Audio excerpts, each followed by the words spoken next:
Je ne parle pas beaucoup, monsieur, mais je sais cuisiner.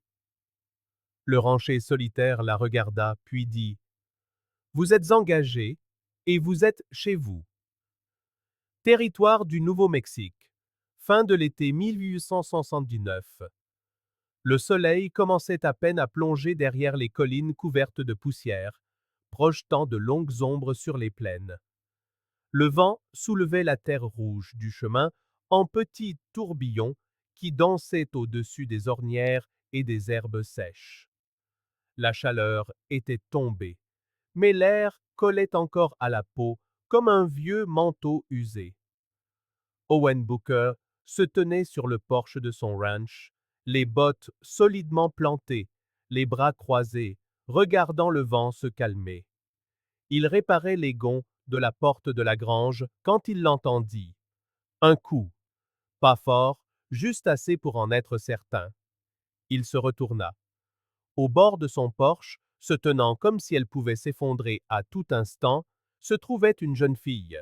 19 ans, peut-être 20, maigre comme un piquet de clôture, des bottes presque sans âme, un châle si élimé que ses franges flottaient au vent comme des toiles d'araignée. Dans ses mains, elle serrait une marmite en fonte comme si c'était de l'or. Elle ne sourit pas, ne supplia pas. Sa voix se brisa, mais son regard resta fixe. Je ne parle pas beaucoup, monsieur, mais je sais cuisiner. Owen ne dit rien. Il l'étudia. Ses lèvres gercées, ses genoux qui tremblaient sans jamais plier, ses mains couvertes d'ampoules qui agrippaient cette marmite comme si c'était le dernier souvenir de sa mère qu'il lui restait. Son front se plissa. Votre nom? Ellie May, dit-elle, d'une voix douce comme une prière. Il regarda par-delà elle, le long du sentier. Pas de chariot, pas de mule. Rien que la poussière et le soleil couchant. Vous avez de la famille? Elle secoua la tête une seule fois. Il baissa les yeux vers ses doigts nus serrant l'anse de la marmite. Le rebord était incrusté de suie, comme s'il avait vu plus de feu de camp que de cuisine. Pendant un long souffle, seul le silence et le craquement du bois dans le vent passèrent entre eux. Puis, il s'écarta. Vous êtes engagé, dit-il. Puis il ajouta, avec une tranquillité qui ressemblait presque à une reddition. Et vous êtes chez vous. Les épaules d'Élie s'affaissèrent, non pas en signe de défaite, mais comme quelqu'un qui dépose enfin un fardeau porté trop longtemps. Elle s'avança, ses bottes faisant à peine un bruit sur le bois. Il ne lui prit pas la main. Il ne posa plus de questions. Elle le dépassa, ses yeux balayant le porche, la porte, les coins. Elle entra dans la maison comme on pénètre sur la pointe des pieds dans un souvenir. À l'intérieur, l'endroit était propre mais froid. Des meubles rares, pas de fleurs. Une bouilloire rouillait sur un coin du fourneau. L'âtre était balayé, mais vierge de toute cendre. Elle s'arrêta sur le seuil, se tournant légèrement. Où dois-je dormir? Owen désigna la pièce du fond. Il y a un lit de camp. Les draps sont propres, l'eau est dans la bassine. Demain, on parlera des corvées. Ce soir, vous mangez.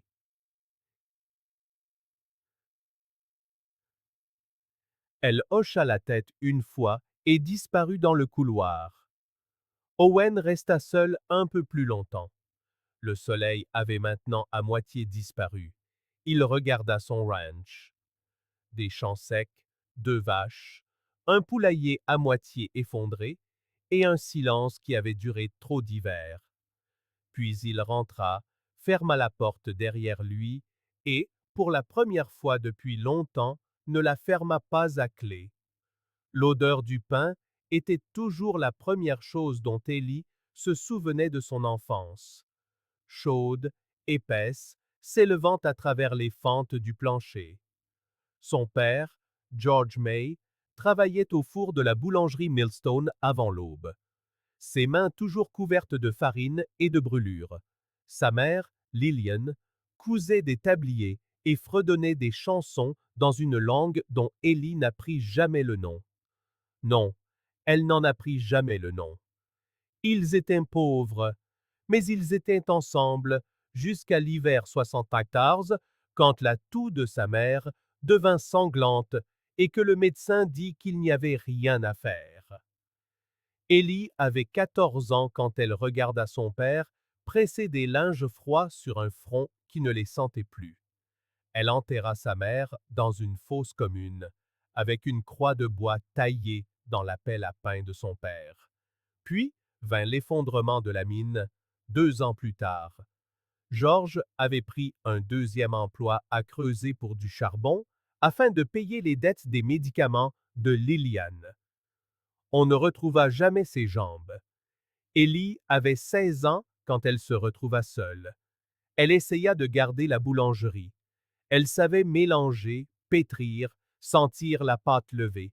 Mais les femmes n'avaient pas le droit de tenir un commerce dans ces contrées sans le nom d'un homme. Le propriétaire, un certain Cyrus Elwood, la laissa rester un temps, puis commença à fermer la porte arrière à clé et à s'attarder un peu trop longtemps quand elle se penchait sur le four. Elle partit une nuit, des bleus sous le col et la marmite en fonte que sa mère utilisait autrefois pour faire cuire des mûres. C'était tout ce qu'elle avait. Elle marcha d'abord vers l'est en direction de Haddon's Fork, pensant que l'Église pourrait peut-être l'aider. Mais la femme du révérend serra sa Bible contre elle quand Ellie approcha, et un garçon du magasin général cria « Y a pas de mari qui suit celle-là !» Elle mendia en silence. Elle tendit sa marmite. Dans la ville suivante, elle offrit de cuisiner contre le gîte. L'aubergiste la laissa faire la vaisselle. La troisième nuit, il ouvrit sa porte sans frapper. Elle lui cassa le nez avec une louche et s'enfuit avant l'aube. 3 villes, 4 jours. La neige dans les manches, des ampoules dans les bottes. Elle dormit dans des granges, sous des chariots, une fois derrière la forge d'un maréchal ferrant, où un ivrogne lui jeta sa bouteille de whisky, parce qu'elle ronflait. Lorsqu'elle aperçut la barrière en bois d'un ranch au bout du monde, ses lèvres étaient fendues. Son ventre avait oublié ce qu'était un repas chaud. Elle se tint devant la clôture, une main agrippée à la marmite en fonte, l'autre tirant son châle sur ses côtes. « Je ne veux pas de votre pitié, » murmura-t-elle à personne, « juste de votre feu. » Puis, le monde bascula. Elle ne se souvint pas de la chute, seulement de la terre contre sa joue, du bruit de sabots, d'une voix bourrue et lointaine. Que quelqu'un aille chercher de l'eau. Quand elle se réveilla, ce ne fut pas au lever du soleil, mais dans le calme, la chaleur. L'odeur de l'avoine bouillant sur un poêle, une pièce au mur de pierre, une couverture qui sentait le cèdre, et un homme aux mains rudes plaçant sa marmite près de l'âtre comme si elle était en verre. Il ne l'avait pas prise. C'est ainsi qu'Ellie May sut qu'on ne l'avait pas volée, mais seulement sauvée. Et pourtant, elle garda une main sur l'anse toute la nuit, juste au cas où. La porte grinça quand Owen l'ouvrit, révélant une pièce enveloppée d'ombre et de poussière. « Vous pouvez rester ici, » dit-il simplement, hochant la tête vers le lit sans la regarder dans les yeux. Sa voix était stable, mais la façon dont il s'attardait sur le seuil suggérait que la pièce signifiait plus que ce que les quelques mots laissaient paraître. Ellie entra. Ses pieds nus frôlèrent le plancher frais, usé et lissé par des années de pas silencieux. L'air portait une très légère trace de lavande, fanée depuis longtemps, mais tenace. Le lit était fait impeccablement dans le coin, une courte pointe cousue main tendue dessus, les bords intacts de tout sommeil récent. Un aperon en dentelle, jauni par le temps, reposait sur la table de chevet. Une étagère au mur portait une brosse à cheveux en bois, un miroir fêlé et une paire de gants brodés, raidis par l'âge et la mémoire. C'était la sienne?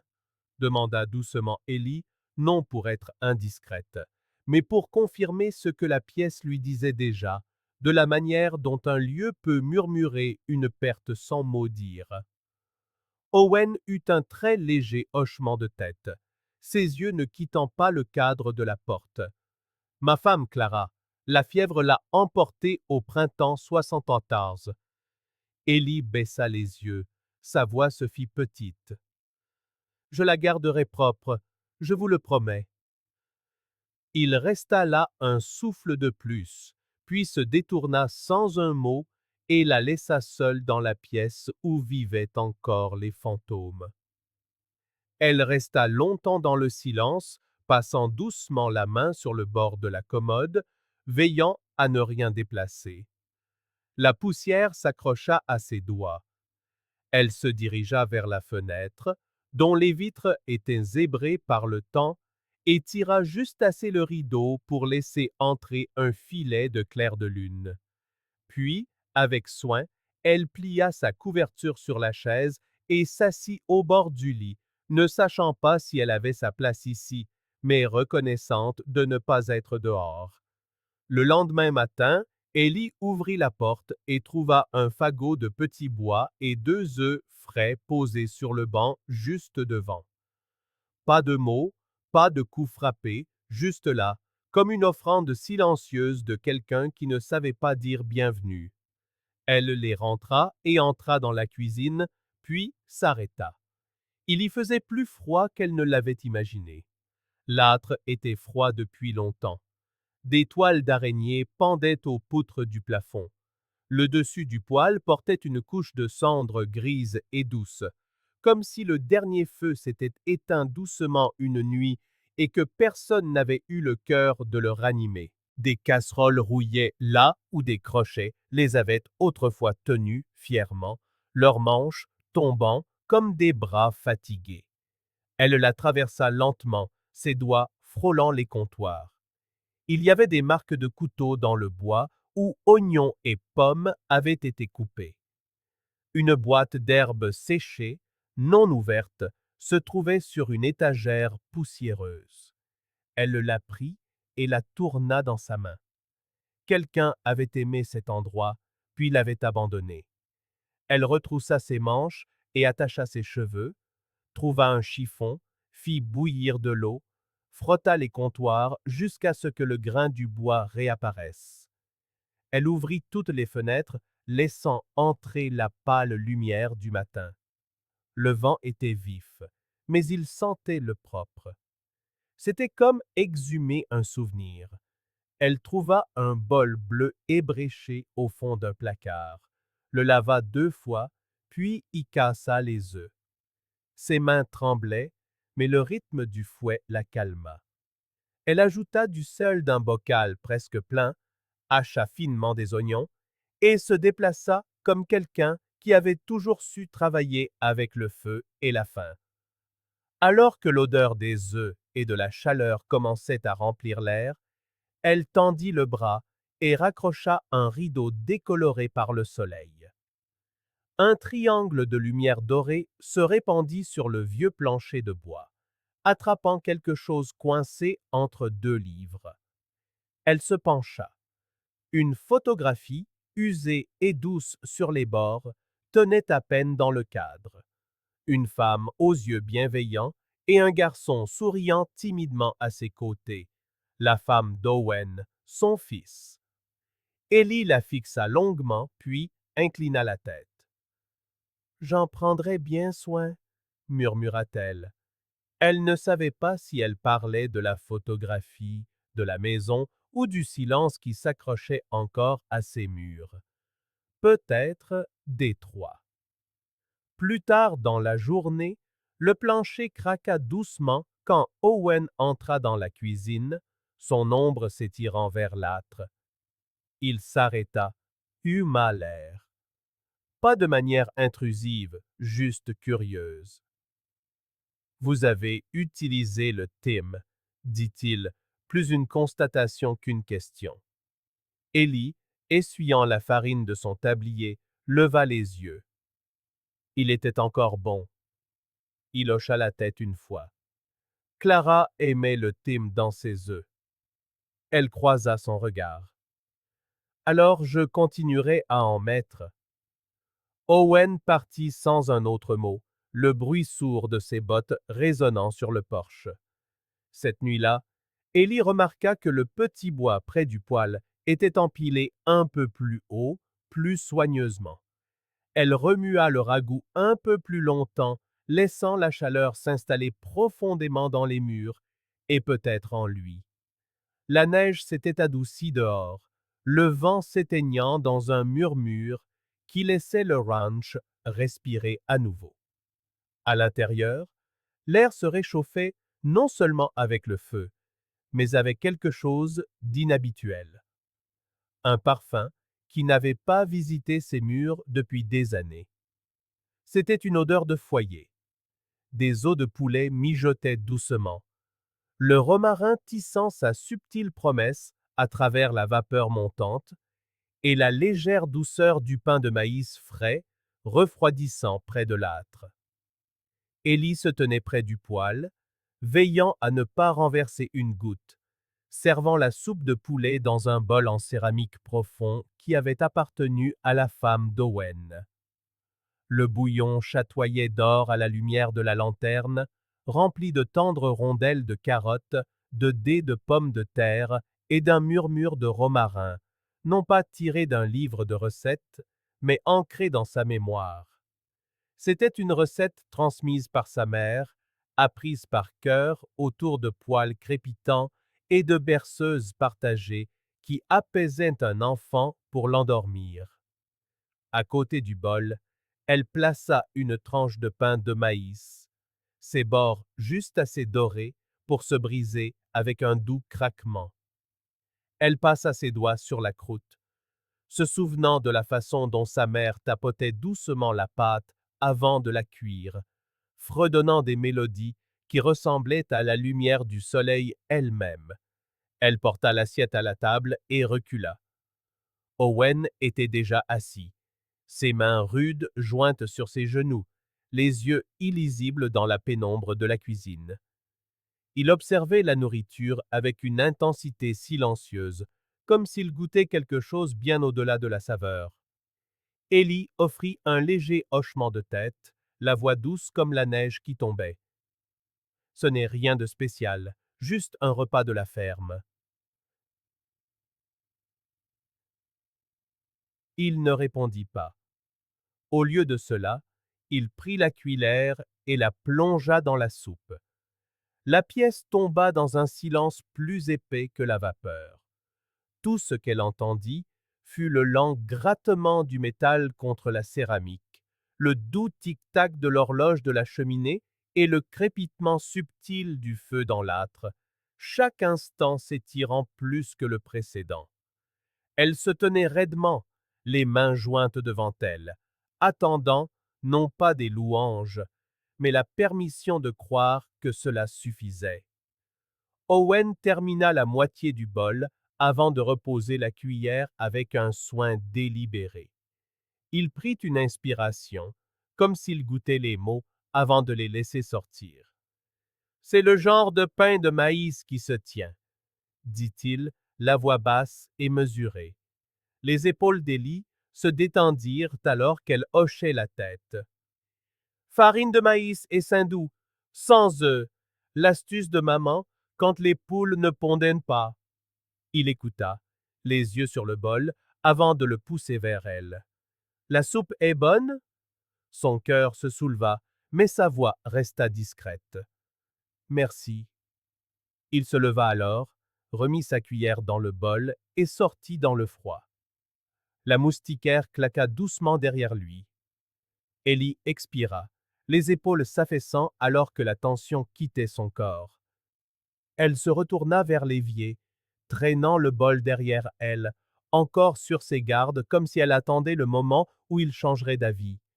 Mais elle sentit quelque chose s'installer à la place, quelque chose comme l'espoir. Plus tard dans la nuit, elle traversa la cuisine, une bougie à la main et une couverture serrée autour de ses épaules. Par impulsion, elle s'arrêta sur le seuil, sentant plus que voyant. Owen se tenait près de la fenêtre, presque immobile. Sa silhouette se découpait sur la vitre sombre, le faible reflet du feu de l'âtre derrière lui. Ses bras étaient croisés sur sa poitrine, silencieux et stable. De là où elle se tenait, elle pouvait sentir le poids de son regard, non pas sur le ciel nocturne, mais sur la cuisine elle-même. La marmite était encore sur le poêle, sa lueur se déversant dans l'obscurité. L'arôme de Tim persistait dans l'air, doux et terreux. Il ne la vit pas là, mais Ellie vit tout.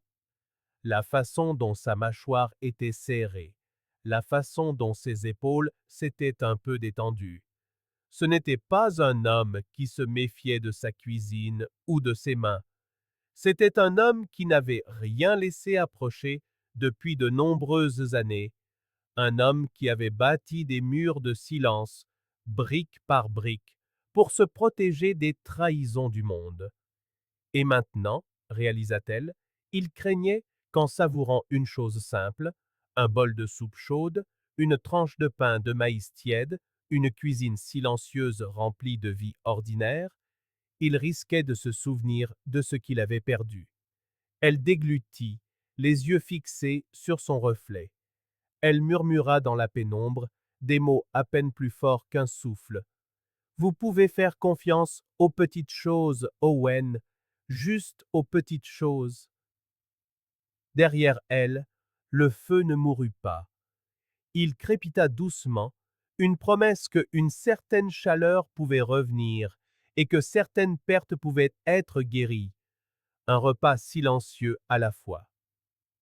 Le ciel nocturne se déployait, immense, sur les plaines, les étoiles piquant l'obscurité de velours, comme si quelqu'un avait cousu de la lumière dans les cieux. Le vent était doux pour une fois, s'enroulant autour du porche, comme un vieux chien se reposant à leurs pieds. Ellie était assise sur la marche supérieure, son châle enroulé autour de ses épaules, les genoux ramenés contre sa poitrine. Owen était assis à côté d'elle, les bottes fermement plantées sur le sol, son chapeau baissé pour protéger ses oreilles du froid. Ils avaient dîné en silence, des navets rôtis, les restes du ragoût et des tranches du pain de maïs du matin. Maintenant, ils étaient assis ensemble, sans parler, sans en avoir besoin. Le calme n'était pas gênant. Il était plein, le genre de silence qui laissait de l'espace, comme une couverture entre eux. Au bout d'un moment, Ellie le rompit, sa voix douce. Ma maman a brûlé une plaque entière de biscuits une fois, dit-elle. Elle les a laissés trop longtemps au four pendant qu'elle me racontait comment papa l'avait demandé en mariage. Owen pencha la tête, les yeux toujours fixés sur le ciel. On n'avait pas grand-chose ce jour-là. Elle était si fâchée contre elle-même, elle pleurait et jurait. Mais mon papa en a juste pris un, il a dit un amour brûlé, c'est toujours de l'amour, tant que c'est chaud, et il l'a mangé en entier. Un petit rire s'échappa de ses lèvres. J'ai tellement ri que j'ai failli m'étouffer. Puis maman s'est mise à rire aussi. Elle se mettait toujours plus en colère contre elle-même que contre n'importe qui d'autre. Les coins des lèvres d'Owen se relevèrent. Puis, à peine, il eut un petit rire, un son bref et discret, mais réel. C'était la première fois qu'Ellie l'entendait rire. Elle se tourna légèrement, jetant un coup d'œil.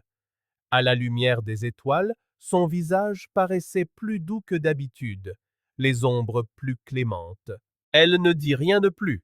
laissa simplement cela flotter entre eux. Quand la nuit s'épaissit et qu'ils se levèrent pour rentrer, Owen s'arrêta près de la porte. « Je réparerai la table de la salle à manger demain, » dit-il. Ellie cligna des yeux. « Pourquoi ?» Il haussa les épaules une fois, la voix basse. « Vous avez besoin de place pour étaler la pâte.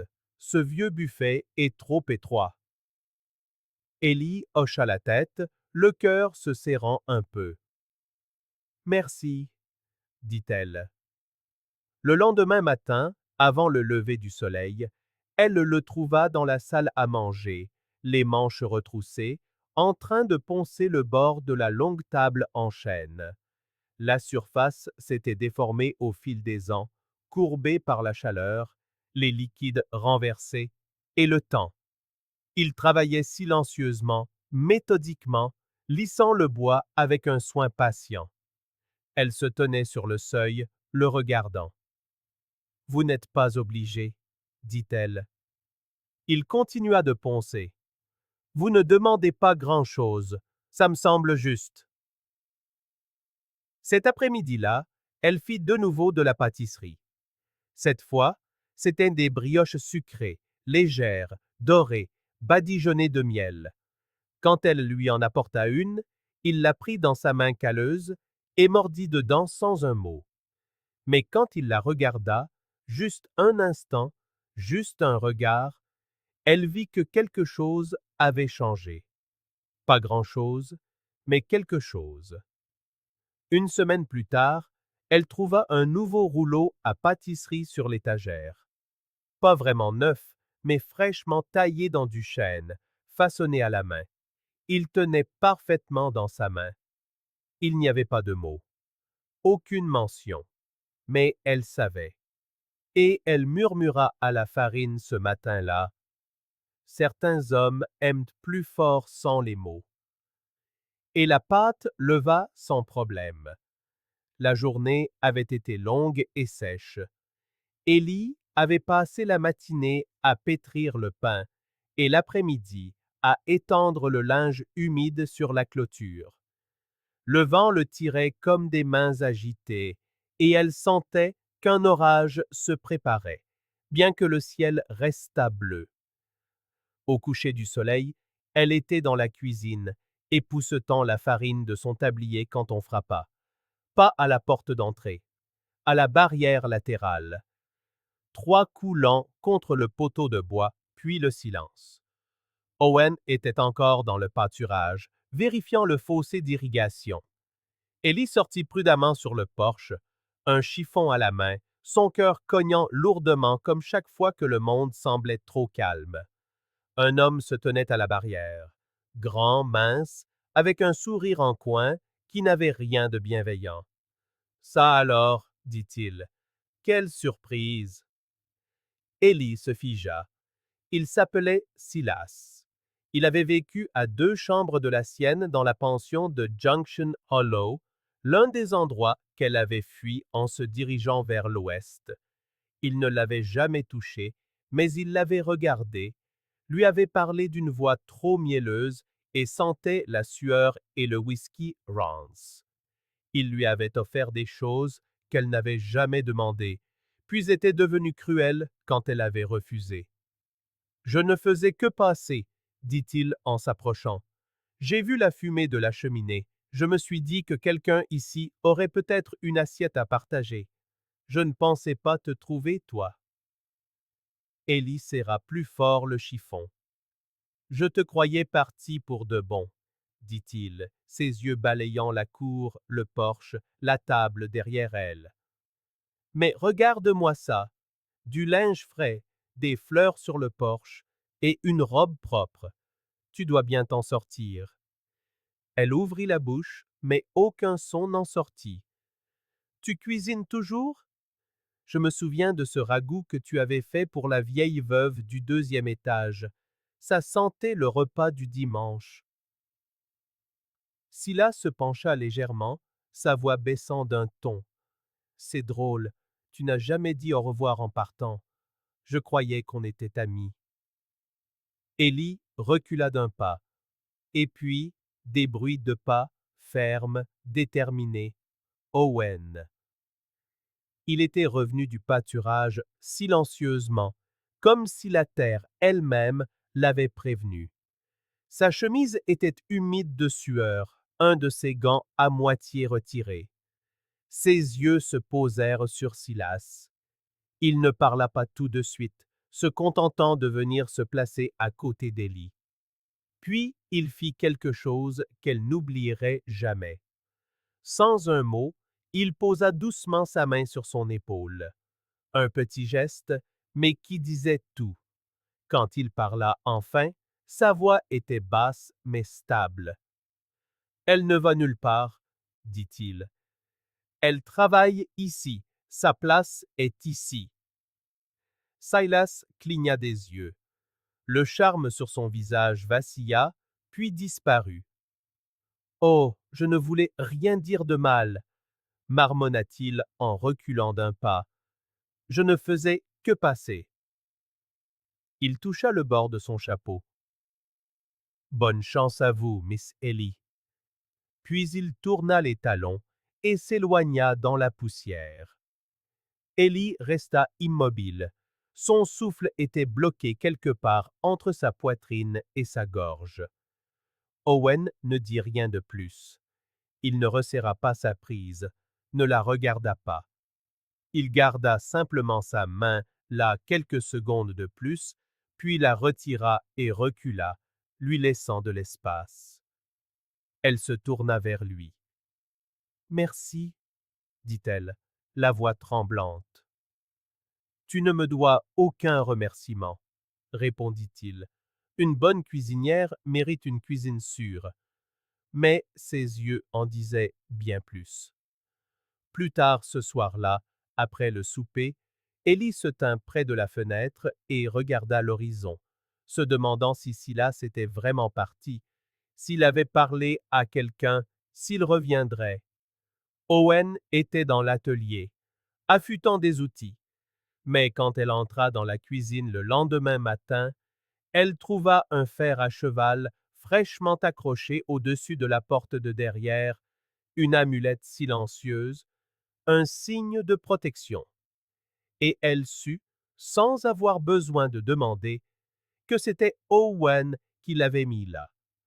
Elle toucha la courbe du fer, puis alla attiser le feu. Pour la première fois de sa vie, quelqu'un l'avait défendue, sans rien exiger, sans condition, simplement parce qu'elle était là, simplement parce qu'elle comptait. Et cela faisait toute la différence. Le soleil du matin se glissa par la fenêtre de la cuisine, peignant le plancher de bois de rubans dorés. Élie se tenait pieds nus près du comptoir, les manches retroussées, les doigts poudrés de farine. La pâte était prête, souple, riche en babeur et en beurre, et le vieil emporte-pièce en étain attendait à ses côtés. Derrière elle, Owen s'attardait près de la porte, les bras croisés, l'expression indéchiffrable. Tu as dit que tu n'avais jamais appris à faire des biscuits, dit-elle sans se retourner. C'est vrai, admit-il. J'ai toujours été plus doué pour brûler les choses que pour les faire dorer. Et Théodie, elle sourit et tapota la pâte. Alors aujourd'hui, on va arranger ça. Il hésita, puis s'avança, tirant maladroitement une chaise à côté d'elle à la longue table. Élie le guida à chaque étape, sa voix calme et patiente. Coupe, presse, plie. Ne travaille pas trop la pâte. Le beurre doit rester froid. Owen écoutait attentivement, essayant de suivre chacun de ses mouvements, mais ses grandes mains étaient maladroites. Un biscuit sortit de travers, un autre trop fin. Elle rit, un rire ni cruel, ni moqueur, juste chaleureux. Celui-là ressemble au Kansas après les inondations, le taquina-t-elle gentiment. Il le regarda, pencha la tête et gloussa doucement. Toujours mieux que le précédent. C'est un progrès, dit-elle, les yeux brillants. Le four réchauffait la pièce, et bientôt l'odeur de la cuisson emplit l'air, riche, beurré, légèrement sucré. Elle les enveloppa comme un souvenir de foyer. Ils s'assirent côte à côte pendant que les biscuits doraient, parlant de choses et d'autres. Ellie lui parla du vieux tablier de sa mère, si souvent rapiécé qu'il ressemblait à une courte pointe. Owen lui parla de son premier cheval, une jument têtue nommée June, qui refusait d'avancer sans une carotte. Tu l'as encore, ce tablier? Demanda-t-il, la regardant discrètement. Ellie baissa les yeux. Non, c'est une des choses que j'ai dû laisser derrière moi. Il hocha la tête, ne dit rien de plus.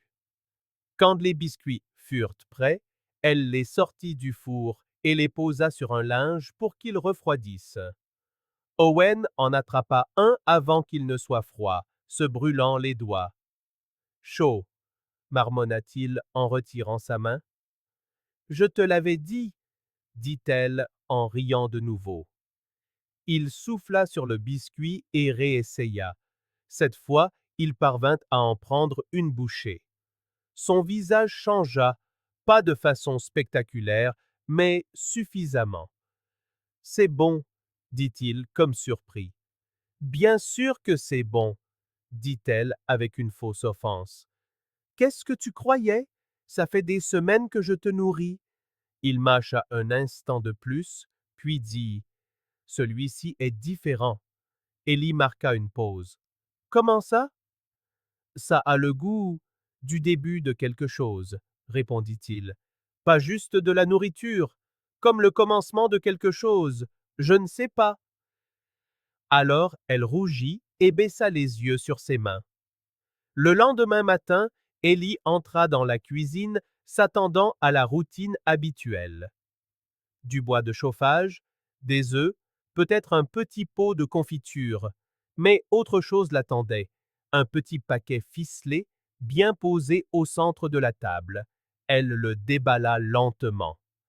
À l'intérieur se trouvait un bouquet de fleurs sauvages, du trèfle, de la sauge, 2 pâquerettes précoces et quelque chose de violet qu'elle ne reconnut pas. Pas de mots, pas de nom. Owen entra 1 minute plus tard, ses bottes lourdes sur le plancher. Il ne dit rien d'abord, se dirigea vers l'évier et se lava les mains. Puis, en les séchant, il fit un signe de tête vers les fleurs. Pour la cuisine, dit-il simplement. Voilà une odeur de vie retrouvée. Ellie se tourna vers lui, ses doigts effleurant les pétales. Merci, murmura-t-elle. Il hocha la tête une fois, puis retourna dehors. Plus tard dans la journée, elle se surprit à fredonner en pétrissant la pâte. La chanson était quelque chose que sa mère chantait quand elle croyait que personne n'écoutait. Ellie n'y avait pas pensé depuis des années, mais maintenant, la mélodie montait à ses lèvres sans effort. Ce soir-là, ils s'assirent sur le porche, regardant le ciel virer alors derrière les collines. Aucun des deux ne parla beaucoup, mais Ellie remarqua que le bras d'Owen reposait un peu plus près qu'avant, qu'il la regardait quand il pensait qu'elle ne le voyait pas, qu'il expirait comme un homme qui recommençait à respirer. Dans la lumière déclinante, elle le regarda. « Tu as déjà pensé à ce que ça veut dire de rester ?» demanda-t-elle doucement. Il pencha la tête. « C'est-à-dire ?» Elle haussa les épaules. La plupart des gens que j'ai rencontrés, ils fuient. Ils fuient des endroits, ils se fuient eux-mêmes, ils fuient ce qu'ils ont perdu. Mais ici, j'ai l'impression que rester n'est peut-être pas la même chose qu'être coincé. Il la regarda longuement. J'ai déjà été coincé, dit-il. Ça, ce n'est pas pareil. Elle sourit, un sourire doux et lent. Non, ce n'est pas pareil. Il n'y eut pas de grandes déclarations, pas de promesses faites au clair de lune, juste la chaleur de deux personnes apprenant à trouver leur place, à leur manière tranquille. Et dans ce simple silence, entouré de biscuits et de fleurs sauvages, un sourire fleurit que ni l'un ni l'autre n'avait porté depuis des années. Le printemps revint dans les plaines, doux et coloré. Les fleurs sauvages apparurent les premières, des touffes éparses de violet et de jaune sur la crête.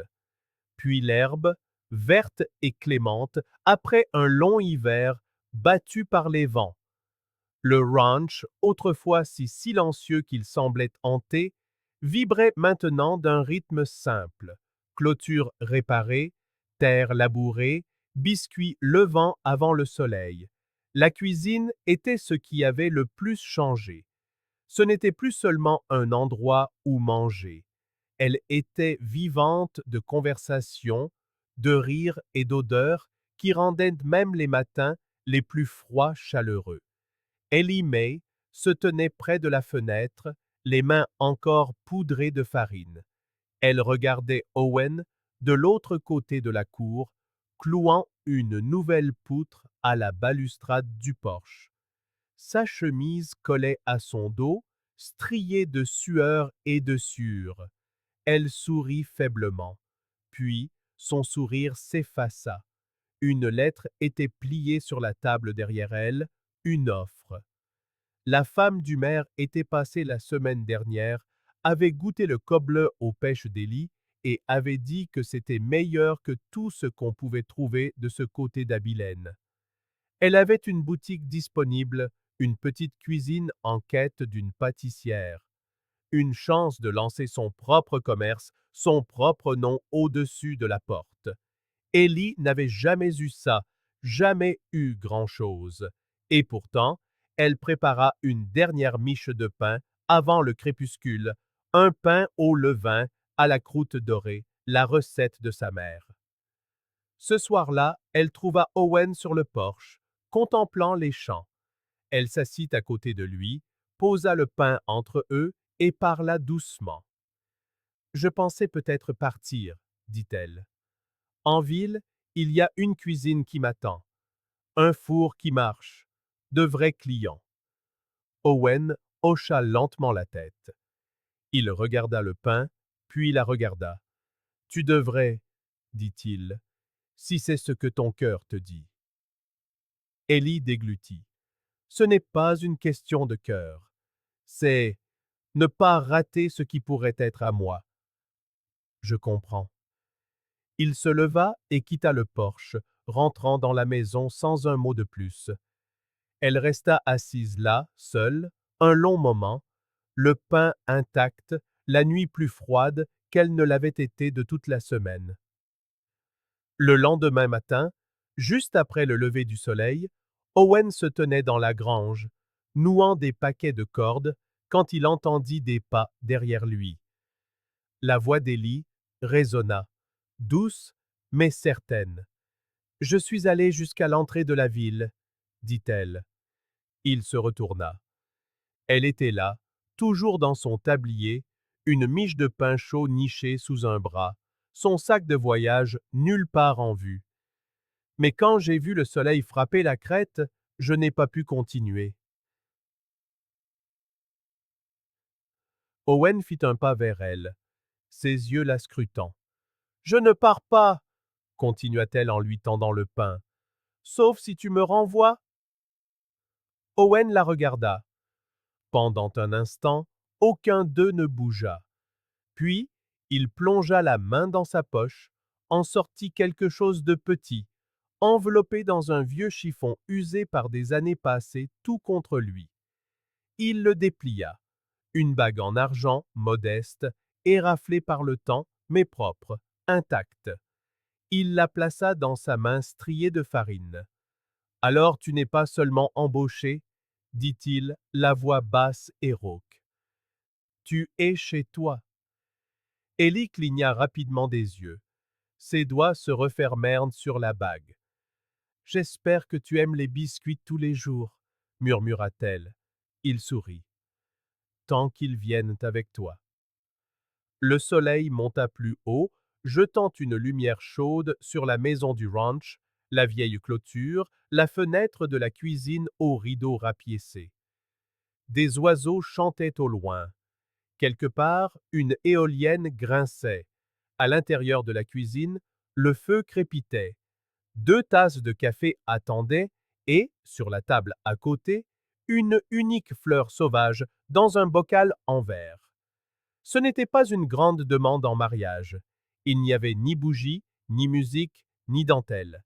Mais c'était de l'amour, aussi certain que tout ce qui a jamais existé.